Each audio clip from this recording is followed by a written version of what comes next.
അല്ല ഏട്ടാ, ഈ ഇൻകം ടാക്സിൽ ഉണ്ടായിരുന്ന ശേഖരവന്റെ വീട് എവിടെയാ? നേരെ അങ്ങോട്ട് പോയിട്ട് ഇടത്തോട്ട് തിരിഞ്ഞാൽ മതി. ഇടത്തോട്ട് തിരിഞ്ഞിട്ട്? അയ്യോ, കണ്ടുപിടിക്കാൻ ഒരു ബുദ്ധിമുട്ടുമില്ല. അല്പം അകത്തോട്ട് മാറിയിട്ട് ഒരു 10 അടി അങ്ങോട്ട് നടന്ന ഒരു വലിയ വീട് കാണാം. നല്ല പൂമോഹമൊക്കെ ആയിട്ട്. അത് തന്നെ.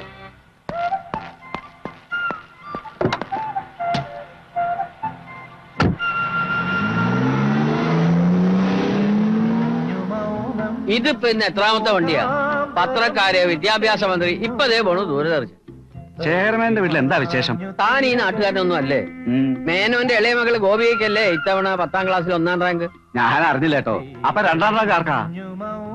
ഒരു വിദ്യാഭ്യാസ വർഷത്തിൽ ലക്ഷക്കണക്കിന് വിദ്യാർത്ഥിനികൾ SSLC പരീക്ഷ എഴുതുന്നുണ്ട്. അതിലൊരാൾ മറ്റെല്ലാവരെക്കാളും മാർക്ക് വാങ്ങി 1ാം സ്ഥാനത്ത് എത്തുക എന്നുള്ളത് നിസ്സാര കാര്യമല്ല. അർപ്പണബോധവും കഠിനാധ്വാനവുമാണ് ഒരു കുട്ടിയെ മറ്റാരെക്കാളും ഉയരത്തിലെത്തിക്കുന്നത്. ഈ വർഷത്തെ 1ാം സ്ഥാനക്കാരിയെ നമുക്കൊന്ന് പരിചയപ്പെടാം. റിട്ടയേർഡ് ഇൻകം ടാക്സ് ഓഫീസർ ശേഖരമേനോന്റെ ഇളയ മകൾ ഗോപിക മേനോൻ. ഗോപിക വെറുമൊരു പുസ്തകപ്പുഴുവല്ല. SSLC പരീക്ഷയിൽ എന്ന പോലെ തന്നെ നൃത്തത്തിലും സംഗീതത്തിലും അവൾ മറ്റാരെക്കാളും മുന്നിലാണ്. നമസ്കാരം. റാങ്ക് കിട്ടുമെന്ന് ഗോപിക പ്രതീക്ഷിച്ചിരുന്നു? അങ്ങനെയൊന്നുമില്ല, തരക്കേടില്ലാത്ത മാർക്ക് കിട്ടുമെന്ന് പ്രതീക്ഷിച്ചിരുന്നു. ആട്ടെ, ഈ പ്രശസ്ത വിജയത്തിന് ആരോടാണ് ഏറ്റവും വലിയ കടപ്പാട്? ഒക്കെ ഈശ്വരന്റെ അനുഗ്രഹമാണ്. പിന്നെ എന്റെ ടീച്ചേഴ്സിന്റെ സഹായം, അച്ഛന്റെ പ്രോത്സാഹനവും വേണ്ടതുപോലെ ഉണ്ടായിരുന്നു. ഞാന് ഇൻകം ടാക്സിലായിരുന്നു. കുട്ടൂസ് ഇവിടെ ഞാൻ അങ്ങനെ വിളിക്കാം. ജനിച്ചവൻ വളർന്നൊക്കെ പോകുമ്പോല കുറെ വർഷം ഞാൻ അവിടെ ആയിരുന്നു. ഭാര്യ മരിച്ചപ്പോ ട്രാൻസ്ഫർ വാങ്ങി നാട്ടിലേക്ക് പോന്നു. അവസാനത്തെ ഒരു 5 വർഷം ഞാൻ കൊച്ചിയിലായിരുന്നു. അന്ന് സെൻട്രൽ സ്കൂളിലാ പുള്ളി പഠിച്ചിരുന്നത്. സർവീസിൽ 1 വർഷം ബാക്കിയുള്ളപ്പോൾ ഞാൻ വോളണ്ടറി റിട്ടയർമെന്റ് വാങ്ങി. പലരും കുട്ടികളുടെ പഠനത്തിനു വേണ്ടി ടൗണിലേക്ക് താമസം മാറ്റുന്ന ഇക്കാലത്ത് മിസ്റ്റർ മേനോൻ എന്താ നാട്ടിൻപുറത്ത് സെറ്റിൽ ചെയ്യാമെന്ന് കരുതിയത്? പഠിക്കുന്നവർക്ക് എവിടെയാണെങ്കിലും പഠിക്കാം. പിന്നെ നഗരങ്ങളെക്കാൾ സ്വസ്ഥത ഇവിടെയാണ്. ഇതെന്റെ തറവാടാണ്. ഗോപിയയ്ക്ക് ട്യൂഷൻ ഉണ്ടായിരുന്നോ? ഇല്ല, ക്ലാസ്സിൽ നല്ലതുപോലെ ശ്രദ്ധിക്കും. പിന്നെ സംശയമുള്ളത് അച്ഛനോടോ ചേച്ചിമാരോടോ ചോദിച്ച് മനസ്സിലാക്കും. ഓഹോ, എത്ര ചേച്ചിമാരുണ്ട്? 2 പേരുണ്ട്. എനിക്ക് നേരെ മൂത്തത് മാളവിക. അച്ഛൻ മാളു എന്നാ വിളിക്കുക. ഞാനിപ്പോ കമ്പ്യൂട്ടർ സയൻസിന് പഠിക്കുക. മാത്സ് വല്ലപ്പോഴൊക്കെ പറഞ്ഞു കൊടുക്കുമെന്നല്ലാതെ എന്റെ കോൺട്രിബ്യൂഷൻസ് അധികമൊന്നുമില്ല. ചേച്ചി അവളെ കൂടുതലും പഠിപ്പിക്കാറ്. ചേച്ചി എന്ത് ചെയ്യുന്നു? MA കഴിഞ്ഞു. ഇപ്പൊ UGC ടെസ്റ്റ് എഴുതിയിട്ടുണ്ട്. ജോലിയൊന്നും ആയിട്ടില്ല. ക്യാമറ കട്ട് ചെയ്തോ? ചേച്ചി ഒന്ന് വിളിക്കാമോ? ഒരു മിനിറ്റ്.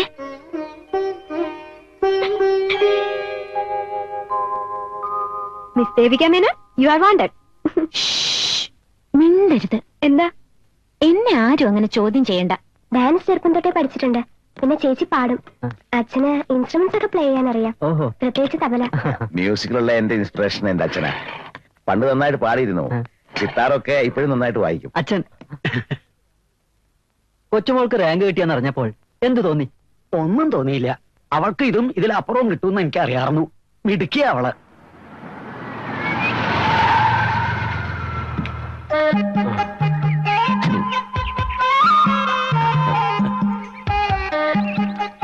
മാറണോ?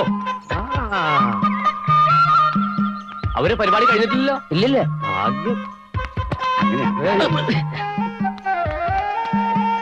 എവിടെ? ആര്? ദൂരദർശനൻ. അതാ താളത്തിന്റെ ഉള്ളിലാന്ന്. നിർത്തല്ലേ. ഒരു പ്രധാനപ്പെട്ട ആളെ കൂടി പരിചയപ്പെടുത്താണ്ട്. ആ ഫോട്ടോ പിടിക്കുന്ന സ്ഥാനം എന്താ പറയാ? ഒന്നും തിരിക്കും. ഞാൻ KPP മേനോൻ. മുഴുവൻ പേര് KP Pankunni Menon. Main business അടയ്ക്ക കച്ചവടവും ചാണകച്ചവടവും. ഇപ്പോൾ സമ്മാനം കിട്ടിയ ഈ കുട്ടിയുടെ അമ്മ മരിച്ചുപോയ സുഭദ്ര എന്റെ സ്വന്തം പെങ്ങളാകുന്നു. എന്ന് വെച്ചാൽ വകയിലൊരു പെങ്ങളാകുന്നു. ഇത് സുഭദ്രയുടെ വീട്, ഇത് എന്റെ വീട്. ഇത് സുഭദ്രയുടെ വീട്. ഇപ്പോൾ സെല്ലടിച്ചോ? അടിച്ചിണ്ടാവും. ഹലോ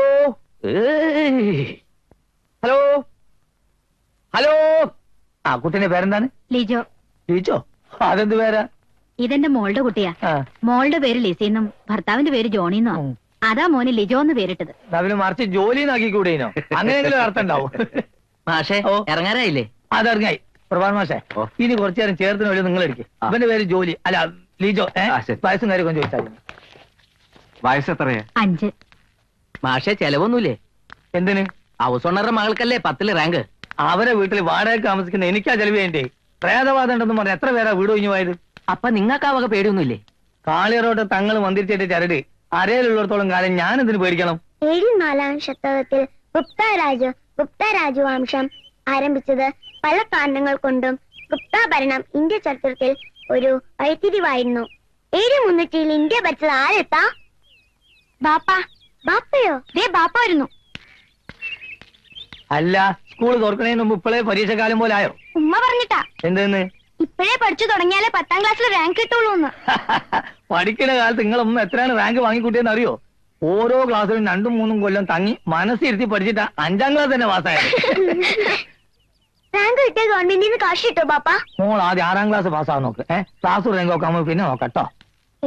ആമിന, പല കാരണങ്ങൾ കൊണ്ട് ശമ്പളം കിട്ടിയോ? വന്ന് കേറുമ്പോഴേ കണക്ക് ഇതല്ലാണ്ട് വേറെ ഒന്നും ചോദിക്കാനില്ല അമീന. കുറച്ച് പൈസ തലേന്റെ അടിയിൽ വെച്ച് ഒരു ദിവസമെങ്കിലും കിടന്നു നോക്കാൻ നീ സമ്മതിക്കൂലേ? ഇന്ന് കൊടുക്കാനുള്ള നാളത്തേക്ക് വെച്ച ഭാരം കൂടില്ലേ ഉള്ളൂ. ഭാരം കൂടാനുള്ള ലിസ്റ്റൊക്കെ നീ ഉണ്ടാക്കി വെച്ചിട്ടുണ്ടാവുമല്ലോ. ഞാൻ 30 ദിവസം തൊണ്ടയിലെ വെള്ളം വരിച്ച് കഷ്ടപ്പെട്ടുണ്ടാക്കിയ പൈസ നീ 30 സെക്കൻഡ് കൊണ്ട് തീർത്തരൂല്ലേ? എന്നാ പിന്നെ കാശും മടിയിൽ വെച്ച് പച്ചവെള്ളം കുടിച്ച് കിടന്നോ. അങ്ങനെ അങ്ങോട്ട് പണിഞ്ഞാലോ? ഞാൻ കൂലി കഴിഞ്ഞ് വരുമ്പോഴത്തേക്ക് നീ ആ ചായയും ലിസ്റ്റൊക്കെ എടുത്തു വെക്ക്. നമുക്കൊന്ന് അരിച്ചും കുടിച്ചും നോക്കാണ്. ചെല്ലേ ചെല്ലേന്ന് പോയി ചായ ഉണ്ടാക്കി ചെല്ലേ.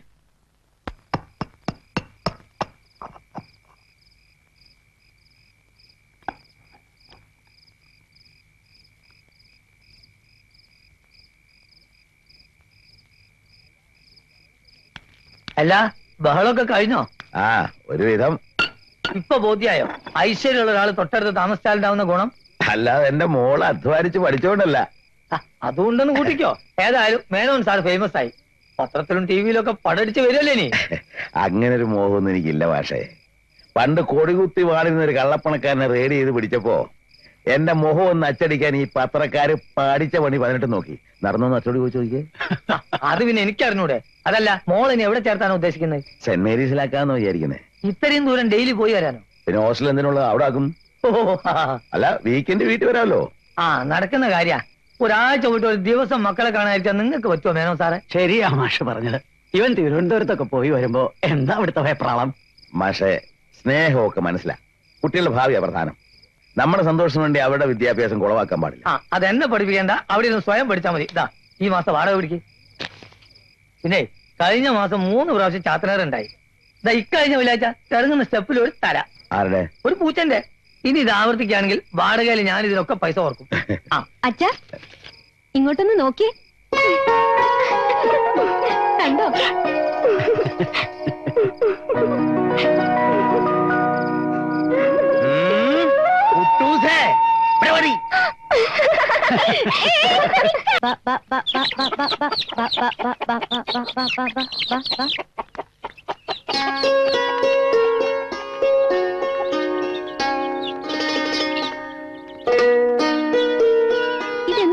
എന്ത് പറ്റാനാ ഞാൻ എന്റെ കുട്ടൂസിനെ കൊണ്ടേക്ക് പോകുന്നു. അപ്പൊ ക്ലാസ്സില്ലേ? ഹോസ്റ്റലിൽ താമസിച്ചെങ്കിൽ മാത്രമേ ക്ലാസ്സിൽ പോകാൻ പറ്റുള്ളൂ. അച്ഛാ, അവിടെ ശരിയായിട്ടുള്ള അറ്റൻഷൻ ഒന്നുമില്ല. മോളോട് ചോദിച്ചു, ബാത്റൂം കണ്ട ഓക്കാനും വരും അത്രേ. ഭക്ഷണമാണെങ്കിൽ നിസ്സാർക്ക് തോന്നിയ പോലെ നിന്ന് തിരിയാൻ സ്ഥലമില്ലാത്തൊരു കൊച്ചുമുറി. ഇതൊന്നും പോരാതെ കൂടെ പഠിക്കുന്നുണ്ട് അസൂയയും. ഇവിടെ റാങ്ക് ഏരിയാണല്ലോ. ഇവിടുന്ന് കാലത്തെ 6:30 ബസ്സിന് പോയാൽ മതി. സന്ധിക്കുമ്പോൾ തിരിച്ചു വരികയും ചെയ്യാം. ഞങ്ങൾ രണ്ടാളും കൂടെ അങ്ങനെ അങ്ങ് തീരുമാനിച്ചു. അല്ലേ മോളെ? എടീ, നീ ഇങ്ങനെ കുന്തം മെഴുകിയ പോലെ നിൽക്കാതെ അവൾക്ക് എന്തെങ്കിലും കൊടുക്കടി. 2 ദിവസം കൊണ്ട് അവളെ കോലം തിരിഞ്ഞിരിക്കുക. വാ ചോദിക്കട്ടെ. അയ്യപ്പം വന്നിരുന്നു വെച്ചാ അവിടെ നെല്ലിന് മരുന്നടിക്കണമെന്ന് പറഞ്ഞിരുന്നു. നെല്ലിന്റെ മരുന്നടിക്കലൊക്കെ അവിടെ നിൽക്കട്ടെ. നീ എന്തിനാ അവളെ ഇപ്പൊ ഹോസ്റ്റലിൽ നിന്ന് വിളിച്ചു കൊണ്ടുവന്നത്? ഞാൻ പറഞ്ഞില്ല ചേച്ചാ, അവിടെ ഒരു സൗകര്യവും ഇല്ലെന്നേ. പനിയാല അവിടെ ശബ്ദവാനക്കോ കേൾക്കാതായപ്പോ എനിക്ക് വേണ്ട പോലൊക്കെ ആയിപ്പോയി.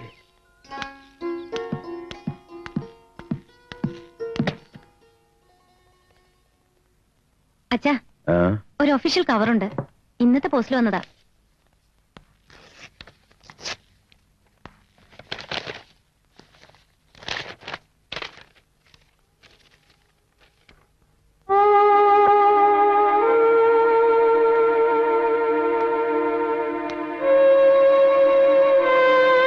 എന്താ?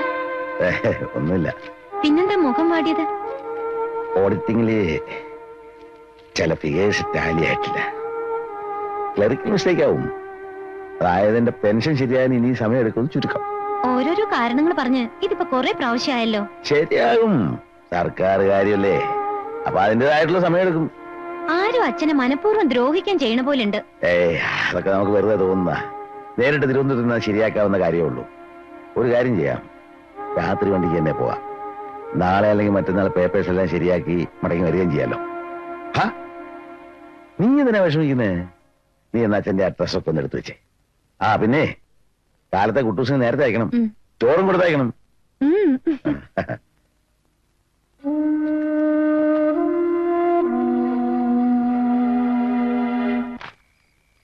ആഹാ, നല്ല സാമാന്യ വിജ്ഞാനമുള്ള ഒരുത്തനാണുള്ളത്.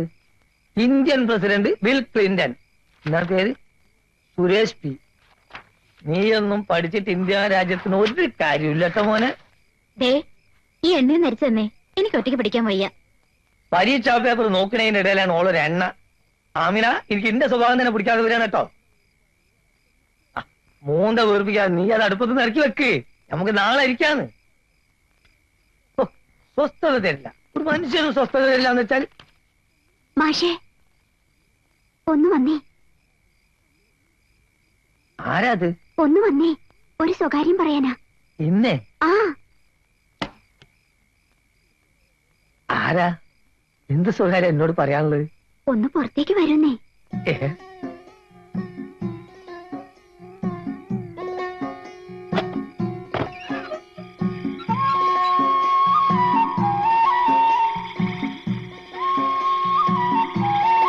അല്ല, സ്വകാര്യം പറയാണ്ടെന്ന് പറഞ്ഞിട്ടൊന്നും മിണ്ടാതിരിക്ക. ഇത്ര നാളോ? അല്ലാതെ എങ്ങോട്ടാ പോണേ? വല്ലാതെ ദൂരം പോയാൽ ആമിനെ അറിയട്ടോ. നമ്മളെ കൽവ് ബേജാറാക്കല്ലേ.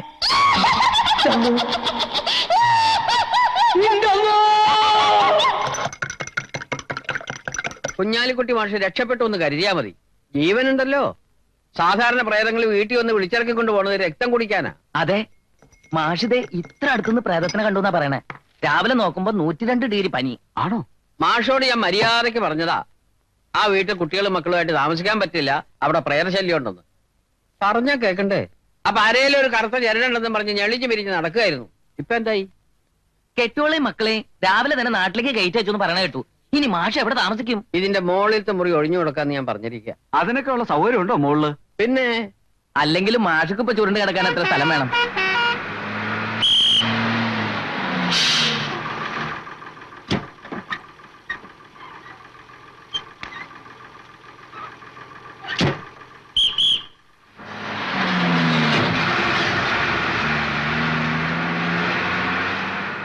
മേനോൻ സാറേ എത്തിയല്ലോ.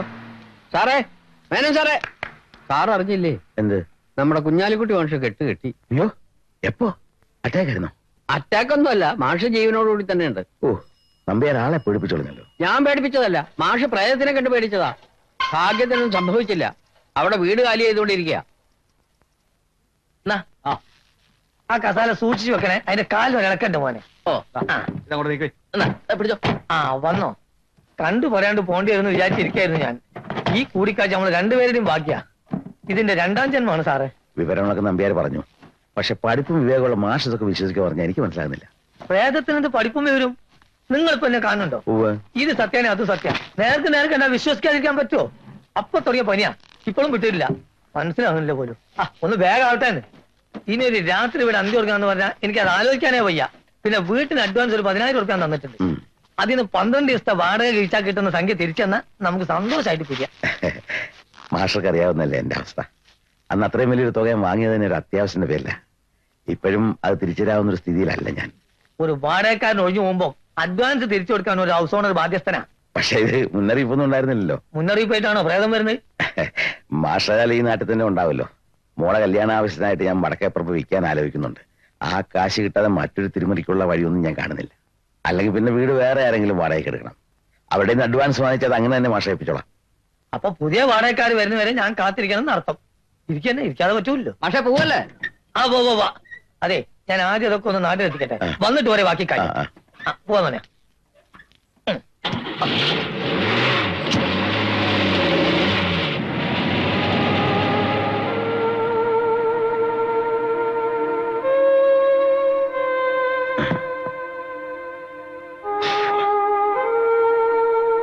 കുട്ടൂസേ,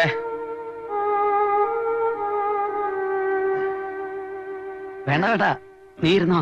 എന്താ അച്ഛാ? ആ ഇതേ കുറച്ച് ലഡുവാ. എല്ലാം കൂടെ ഒന്നിച്ച് ഞങ്ങൾ നിന്ന് കളയരുത്. മോളത് മുത്തച്ഛന്റെ മുറിയിൽ കൊണ്ടുവച്ചോ. ആവശ്യത്തിന് ഓരോന്ന് മുത്തച്ഛ എടുത്തരാം. കളി വേണ്ട മുത്തശ്ശാ. ഞാൻ തിന്നില്ല. എനിക്ക് മധുരം തിന്നാൻ പാടുണ്ടോ? എന്നാലും വേണ്ട. ദേവി, മാളുവേ, ഇതാ നിനക്ക് സ്റ്റിക്കർ പൊട്ട്. ഓ എന്തെല്ലാം ഡിസൈനിലായി ഇപ്പൊ ഈ കുന്ത ഇറക്കി വിടുന്നതേ. വണ്ടിയിൽ എന്റെ അടുത്തിരുന്ന പെൺകുട്ടിയുടെ നെറ്റിയല് പാമ്പിനെ പോലെ ഒരെണ്ണം. അതൊക്കെ പോട്ടെ, പോയ കാര്യം എന്തായി? സെൻട്രിൽ നിന്ന് അയച്ച പേപ്പർ ഇവിടെ തടഞ്ഞു വെച്ചിരിക്കുക. ഏതോ ഒരു 140 രൂപ 50 പൈസ ചേർക്കാൻ വിട്ടുപോയത്രേ. ഇപ്പൊ എന്റെ പെൻഷൻ ഈ 140 രൂപ 50 പൈസ തൂങ്ങിക്കിടക്ക. അതിപ്പോ പലിശയും പലിശയുടെ പലിശയും എല്ലാം കൂടി ഒരു തുകയായിട്ടുണ്ട്. എന്നാ അത് കഴിച്ച് ബാക്കി തരാൻ പറഞ്ഞപ്പോ നിയമ തടസ്സം. സർക്കാർ കാര്യമല്ലേ, തിരുവനന്തപുരത്ത് ഇനിയും പോകേണ്ടി വരും. മാളുവേ, നിനക്ക് 2 കമ്മല് താമസിച്ച ലോഡ്ജിന്റെ താരത്തെ ഷോപ്പിൽ നിന്ന് വാങ്ങിയതാ. ഒറ്റ നോട്ടത്തില് വൈരമാണെന്നേ തോന്നുന്നു. നോക്കട്ടെ. അയ്യടാ, ദേ മാളു, നോക്കട്ടെ. ശേഖര, ആ കൈമള് വന്നായിരുന്നു. ആ എന്നിട്ട് ആലത്തൂക്കാർക്ക് ബന്ധം വേണ്ടാത്രേ. പെണ്ണിനെ മാത്രം മതി, വേറൊന്നും വേണ്ടാന്ന് പറഞ്ഞിട്ട് മുടമ്പ ന്യായങ്ങളെ എന്തൊക്കെയോ പറഞ്ഞു. ആരോ ഏഷണി കുട്ടിയതാണെന്നാ കൈമള് പറഞ്ഞു. എന്റെ മോക്ക് സമയമായിട്ടുണ്ടാവില്ല.